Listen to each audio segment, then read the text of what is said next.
தொடர்ந்து நீங்க பிக் பாஸ்க்கு வர்றதுக்கு முன்னால பாத்தீங்கன்னா பிக் பாஸ்க்கு நான் போமாட்டேன் அப்படின்னு சொல்லிட்டு ஒரு அவதூறா பேசியிருக்கீங்க. ஆமா. ஆனா அதுக்கப்புறம் நீங்க அதிலே போய் திரும்ப கலந்துறீங்க. இப்ப அதே மாதிரி கட்சிக்கு நீங்க முதல்ல வரமாட்டேன்னு சொன்னீங்க. இப்ப கட்சியில நான் பணி புரிவேன் அப்படின்னு சொல்றீங்க. ஆ, இதை எப்படி பாக்கலாம்? நல்ல கேள்வி. இப்போ நான் போறதுக்கு முன்னாடி பிக் பாஸ் ரொம்ப சீரழிஞ்சு இருந்துச்சு.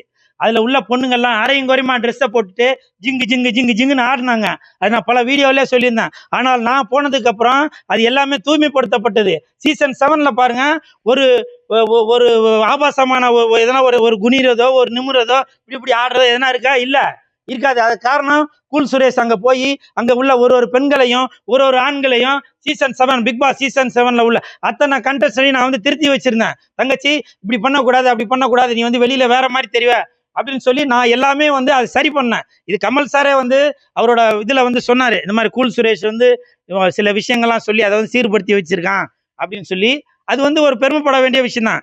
என்னை பொறுத்த வரைக்கும் பிக் பாஸ் சீசன் 6 வரைக்கும் அது கன்றாவியா இருந்துச்சு, அப்படின்னு வாந்தி வர மாதிரி தான் இருந்துச்சு. சீசன் 7 உலக வரலாற்றிலேயே சீசன் 7 பிக் பாஸ் சீசன் 7 அருமையா இருக்கு, பெருமையா இருக்கு. கூல் சுரேஷ் அங்க உள்ள அனைத்து பேரையும் திருத்தி இருக்கிறான் அப்படின்னே சொல்லலாம். 2026ல வேட்பாளர் நிக்க போறா சொல்றீங்க. அப்போ அடுத்த வருஷம் அந்த 26 ஆட்சி மாறுமா? கண்டிப்பாக கூல் சுரேஷ் யார் கூட சேர்றனோ அவங்க தான் ஆட்சி அமைப்பாங்க. இதுல மாற்று கருத்தே இல்லை. கூல் சுரேஷ் அவர்கள் எந்த கட்சியோட சேர்ந்து கூட்டணி வைக்கிறனோ கண்டிப்பாக அந்த கட்சி கண்டிப்பாக ஆட்சி அமைக்கும். புரியுங்களா? இதுல மாற்று கருத்தே இல்லை. எனக்கு முதலமைச்சர் ஆகணும் அப்படின்ற எண்ணம்லாம் இல்லைங்க. எனக்கு நான் நல்லா இருக்கணும், நாட்டு மக்கள் நல்லா இருக்கணும் அப்படின்னு யார் நினைக்கிறாங்களோ அந்த கட்சிக்கு இந்த கூல் சுரேஷ் கட்சி கண்டிப்பாக சப்போர்ட் பண்ணும். அவர்கள் தான் முதல்வர் வேட்பாளராக நிற்பார்.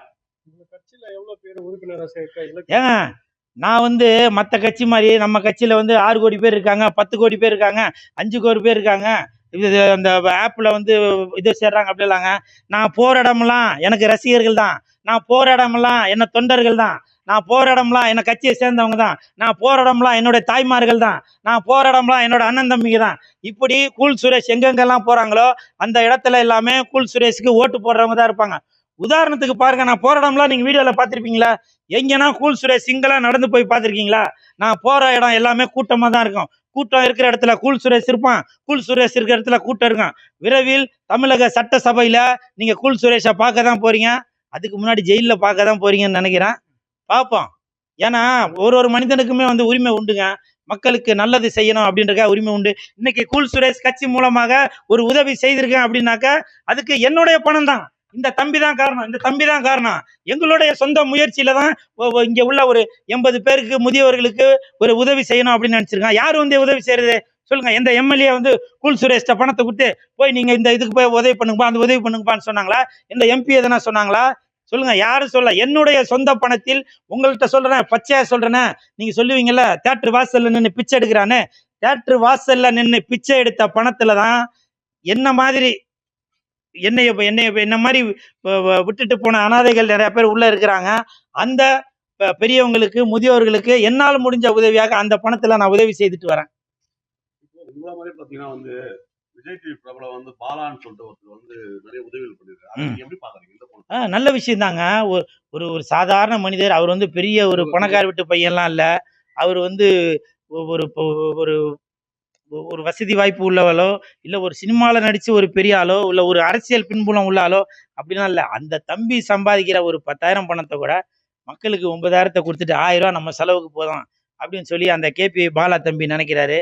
அவருக்கு என் மனமார்ந்த வாழ்த்துக்கள். அந்த கேபி பாலா மாதிரி, இந்த கூல் சுரேஷ் மாதிரி, இந்த சுனில் மாதிரி, இந்த அன்பு மாதிரி, இந்த ஆகாஷ் மாதிரி இன்னும் பல பேர் வெளியில வரணும். உங்களால முடிஞ்ச உதவியை செய்றீங்க. போகும்போது என்னத்தங்க எடுத்துட்டு போறீங்க? நீங்களே பாருங்க, எவ்வளோ கோடீஸ்வரங்க இறந்துட்டு போயிருக்காங்க. அவங்க இறந்தவங்களாம் போகும்போது எல்லாத்தையும் அள்ளிட்டு போயிட்டாங்களா? இல்ல. இருக்கிற வரைக்கும் அடுத்தவங்களுக்கு கொடுத்து அன்பை காட்டுங்கயா. நீங்க நல்லா இருப்பீங்க. உங்களுக்கு பின்னாடி வர சங்கதிகள், உங்க குழந்தை குட்டிங்க, பேரன் பேத்தி எல்லாருமே நல்லா இருப்பாங்க. வாழ்க வளமுடன்.